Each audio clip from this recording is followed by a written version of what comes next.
Did I ever tell you the story of when I was almost in a Liam Neeson movie? No. How have Yeah, I okay. not heard this be 5 years, Jason, we've known each other. 5 years, you've never told me this story.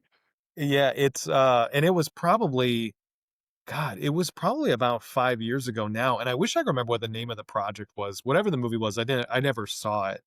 But there was a Liam Neeson movie that was filming, and the casting agency that I work with sent me an email that said, "Hey, we're looking for somebody that meets, you meet the description for. We would like you to submit if you're interested." And I'm like, Uh-huh. "Of course I'm interested." And whatever the role was very minor.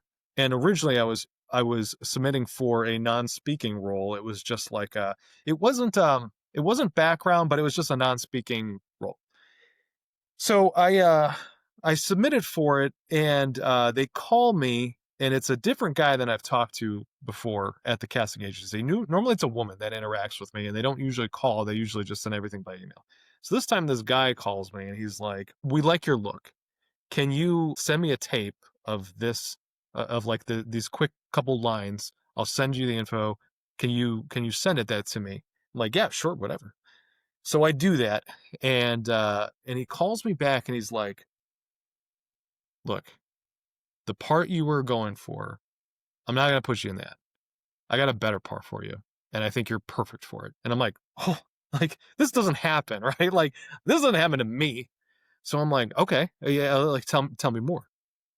And he's like, "This is a nice part, and it's a speaking part, and you're in the scene. It's just you and Liam, and that's it." And I'm like, "Yes, yes." I'm like, "Yes, yes, let's do this." So he's like, "All right, so here's the date, here's the time of the shoot." And I'm like, "Cool. Um, I have to make a call real quick. I have to make sure that I can find somebody to watch my kids because I have my kids that day, but I will call you back in 15 minutes." He's like, "No problem." So I do just that. I make a couple calls. I'm like, "Hey, can you watch the children this day because I just got a speaking role in a Liam Neeson movie," and I'm thrilled, right? And I think I probably called my parents at the time, and they're like, "Yeah, of course, yeah, we'll take the kids."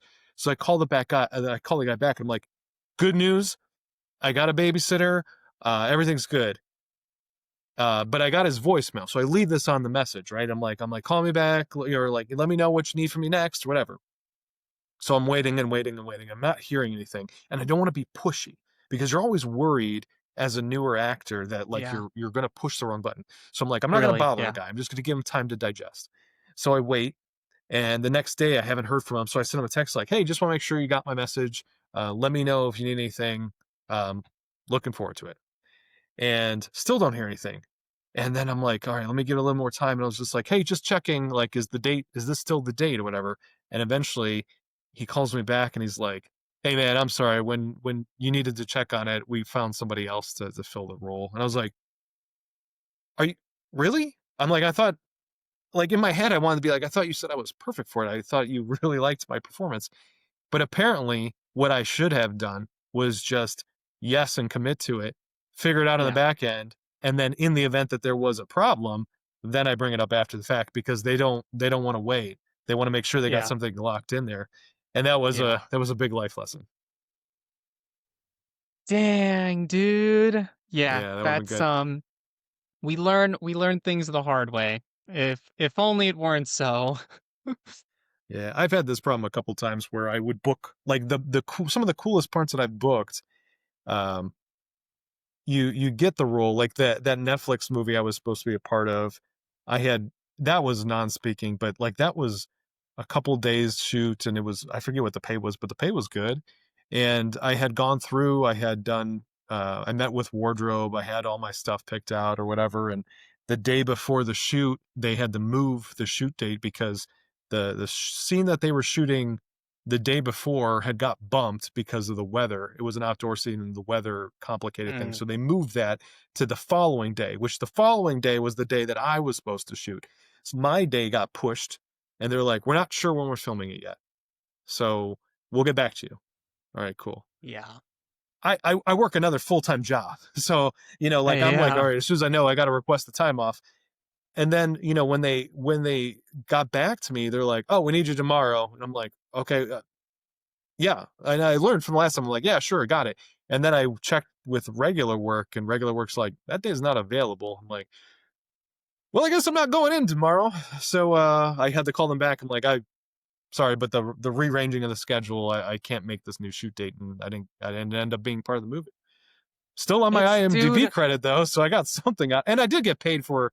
I had to go in a couple times when I met with wardrobe and all that stuff. I right, did get paid yeah, for those fitting. days, but yeah, Yeah, fitting. That's it's nice that SAG has that in their collective bargaining agreement. It's tough though, dude, because I go so back and forth on this particular aspect of the industry so often. Because on the one hand, I want it. I want to be an actor. I want to be in the industry. I want to be working. I want to be doing big projects all the time. But the scheduling side of it is always so difficult because yeah. it's like it's like the industry faults you for having boundaries. It's like you can't It's a have machine, and boundaries. if you don't fit within the machine, then somebody else will. And until you are big enough to be to make exceptions for, this kind of stuff happens. This is why I've never thought that I would be the person that would be the big star. Like, I like doing this stuff and I try to do it in my free time or whatever, but have no delusions of grandeur because I know in order to do this thing, you really have to commit to it. You have to be able to dive completely into it, which probably would have required me to do that a long time ago because most people break into the industry much younger than I am now. And, they don't Uh, have a whole built life. And I mean, it can happen, sure, but it's not typical. But, I mean, like, I don't want to I don't know. move. I don't want to, like, go slosh around Hollywood Sure, and hope for the best, get a break. Cause, sure. I got bills to pay. I got obligations. I have responsibilities where if I was doing this when I was 19, 20 years old, I could maybe be a little bit more flexible and maybe everything would have been different. But at the time, it's like, yeah, it's a long shot though. I want to take a real path. I want to do this to make sure that it's a more sure thing. So it's a weird balancing act, and you have to kind of decide what risks you feel comfortable with. And I made my choices, and I don't regret it, but I do Yeah. wish that I would have had more exposure to some of the things I like doing more.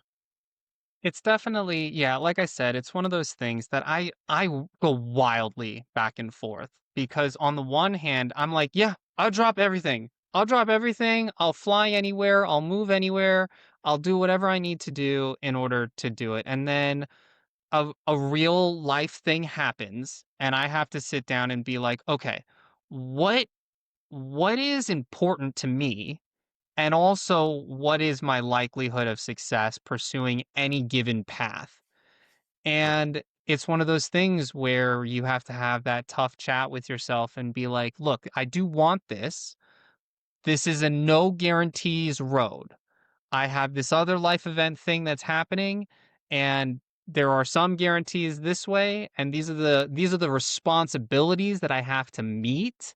So it's like, Hmm. and the thing is, like, I'm overly conscious of responsibility, and that doesn't mean that I deliver on my responsibilities all the time. It's just I'm acutely aware of when I don't deliver on my responsibilities, and Yeah.